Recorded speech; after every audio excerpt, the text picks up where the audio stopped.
Deuteronômio capítulo 24. A mulher divorciada. Moisés disse ao povo: pode acontecer que um homem case, mas depois de algum tempo não goste mais da esposa, porque há nela alguma coisa que não agrada a ele. Nesse caso, ele deve preparar um documento de divórcio, entregá-lo à esposa e mandá-la embora. Ela irá, e então poderá acontecer que case com outro homem, e que este também não goste mais dela e se divorcie. Ou então poderá acontecer que ele morra. Em qualquer um desses casos, o primeiro marido não poderá casar de novo com essa mulher. Ela é impura para ele. Casar de novo com ela seria uma ofensa contra Deus, o Senhor. Portanto, não deixem que se cometa um pecado tão grave assim na terra que o Senhor, nosso Deus, lhes está dando para ser de vocês. Diversas leis. Um homem que tenha casado há pouco tempo ficará livre por 1 ano do serviço militar e de qualquer outro serviço público. Ele tem o direito de ficar em casa 1 ano, fazendo com que a sua esposa se sinta feliz. Quando você emprestar alguma coisa a alguém, não aceite como garantia de pagamento as 2 pedras de moinho que ele usa para moer o trigo e não pegue nem mesmo só a pedra de cima, pois se ele não tiver as 2, não poderá moer o trigo e assim morrerá de fome. Se alguém raptar outro israelita e obrigá-lo a ser seu escravo ou o vender, esse criminoso será morto. Assim vocês tirarão o mal do meio do povo de Israel. Se você ficar com uma doença contagiosa da pele, siga com todo cuidado as instruções dos sacerdotes levitas. Obedeça a todas as ordens que eu dei a eles. Não esqueça aquilo que o Senhor, nosso Deus, fez com Miriam quando estávamos saindo do Egito. Quando você emprestar alguma coisa a outro israelita e ele prometer como garantia de pagamento a capa de dormir, não entre na casa dele a fim de pegar a capa, mas espere lá fora até que ele a traga para você. Se ele for pobre, não fique com a capa durante a noite. Devolva-a ao dono antes do pôr do sol, para que a use como cobertor. Ele ficará agradecido e você terá feito aquilo que o Senhor, nosso Deus, acha certo. Não explore o empregado pobre e humilde que é pago por dia, seja ele israelita ou um estrangeiro que mora na cidade onde você vive. Pague o salário dele no mesmo dia antes do pôr do sol, pois ele é pobre e espera ansioso pelo dinheiro. Se você não pagar, ele gritará a Deus, o Senhor, contra você, e você será culpado de pecado. Os pais não serão mortos por causa de crimes cometidos pelos filhos, nem os filhos por causa de crimes cometidos pelos pais. Uma pessoa será morta somente como castigo pelo crime que ela mesma cometeu. Respeitem os direitos dos órfãos e dos estrangeiros que moram nas cidades de vocês. Não aceitem como garantia de pagamento de uma dívida a roupa da viúva a quem vocês emprestaram alguma coisa. Lembrem que vocês foram escravos no Egito e que o Senhor, nosso Deus, os tirou dali. Por isso eu exijo que obedeçam a essa lei. Pode acontecer que na colheita do trigo ou da cevada, você esqueça de pegar um feixe de espigas. Nesse caso, não volte para pegá-lo, mas deixe-o lá no campo para os estrangeiros, para os órfãos e para as viúvas. Assim o Senhor nosso Deus abençoará tudo o que você fizer.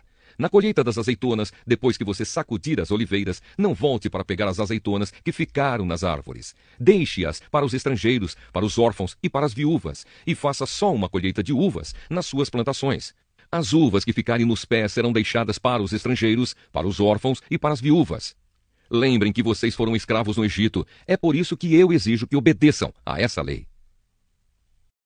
Salmo 114. A saída do Egito. Quando os descendentes de Jacó, o povo de Israel, saíram do Egito, aquela terra estrangeira, Judá se tornou o povo escolhido de Deus. Israel ficou sendo a sua prosperidade. O Mar Vermelho olhou e fugiu. O Rio Jordão parou de correr. As montanhas pularam como carneiros e os montes saltaram como carneirinhos. Que aconteceu, ó mar, para que você fugisse assim? E você, Rio Jordão, porque parou de correr? Ó montanhas, porque vocês pularam como carneiros? Montes, porque vocês saltaram como carneirinhos? Trema, ó terra, na vinda do Senhor, na presença do Deus de Jacó, pois ele faz com que as rochas virem fontes e transforma as pedras em fontes de água. Salmo 115. Louvor ao verdadeiro Deus. Somente a ti, ó Senhor Deus, a ti somente, e não a nós, seja dada a glória por causa do teu amor e da tua fidelidade. Por que é que as outras nações nos perguntam: onde está o Deus de vocês? Nós respondemos: o nosso Deus está no céu, ele faz tudo o que quer. Os deuses das outras nações são de prata e de ouro, são feitos por seres humanos. Eles têm boca, mas não falam. Têm olhos, mas não veem. Têm ouvidos, mas não ouvem. Têm nariz, mas não cheiram. Têm mãos, mas não podem pegar. Têm pés, mas não andam. E da garganta deles não sai nenhum som. Que fiquem iguais a esses ídolos aqueles que os fazem e os que confiam neles. Ó israelitas, confiem em Deus, o Senhor. Ele é a ajuda e o escudo de vocês. Sacerdotes de Deus, confiem no Senhor. Ele é a ajuda e o escudo de vocês. Confiem no Senhor, todos os que o temem. Ele é a ajuda e o escudo de vocês.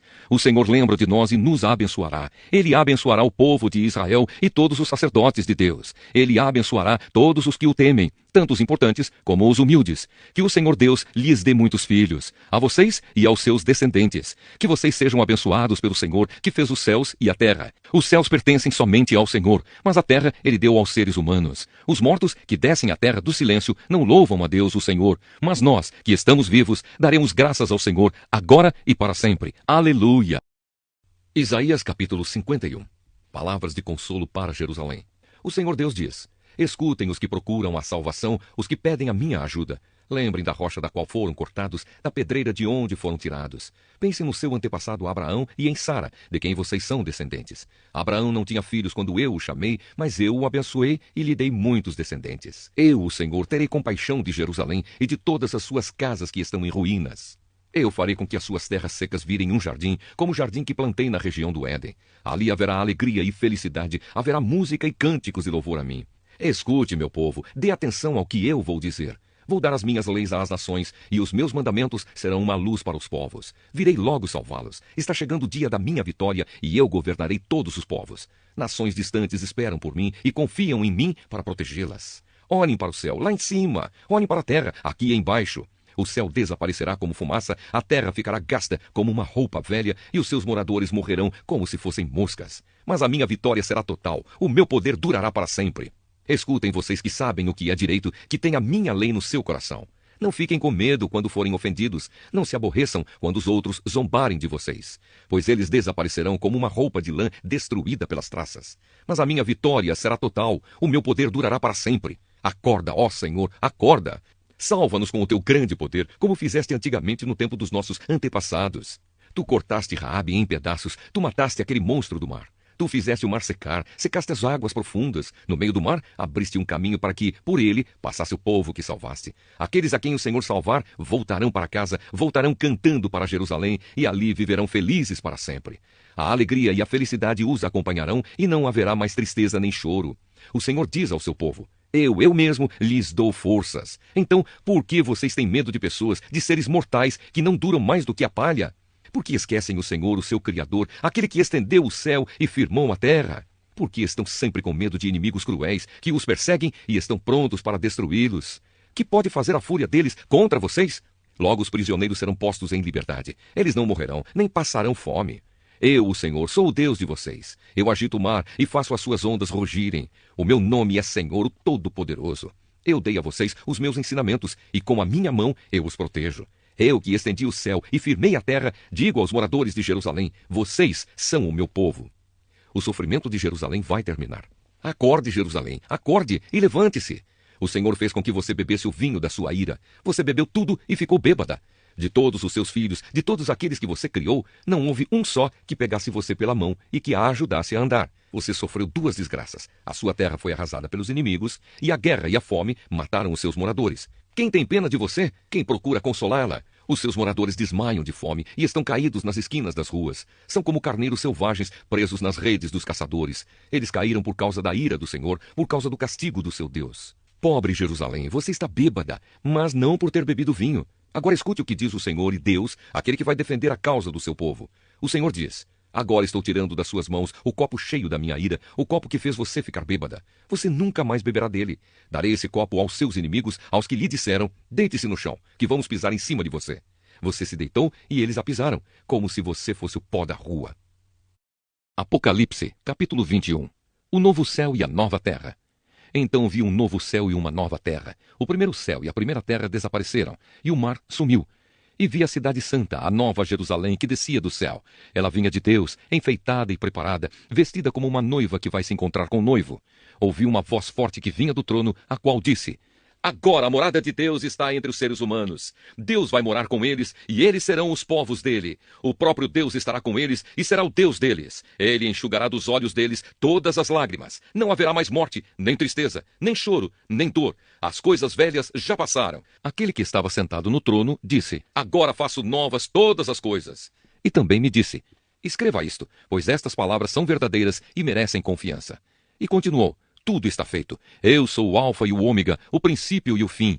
A quem tem sede darei água para beber, de graça, da fonte da água da vida. Aqueles que conseguirem a vitória receberão de mim este presente. Eu serei o Deus deles, e eles serão meus filhos. Mas os covardes, os traidores, os que cometem pecados nojentos, os assassinos, os imorais, os que praticam a feitiçaria, os que adoram ídolos e todos os mentirosos, o lugar dessas pessoas é o lago onde queima o fogo e o enxofre, que é a segunda morte.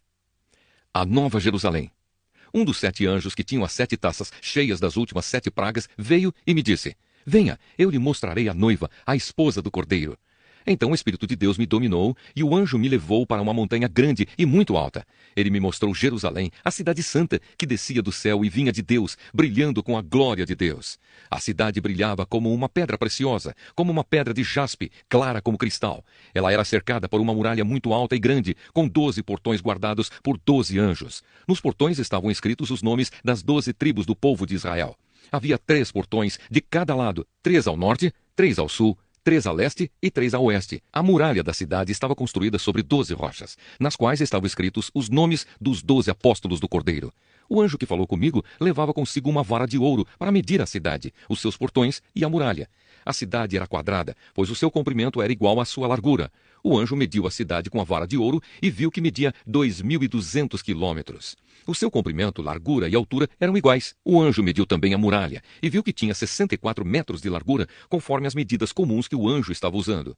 A muralha era de jaspe e a própria cidade era de ouro puro, claro como vidro.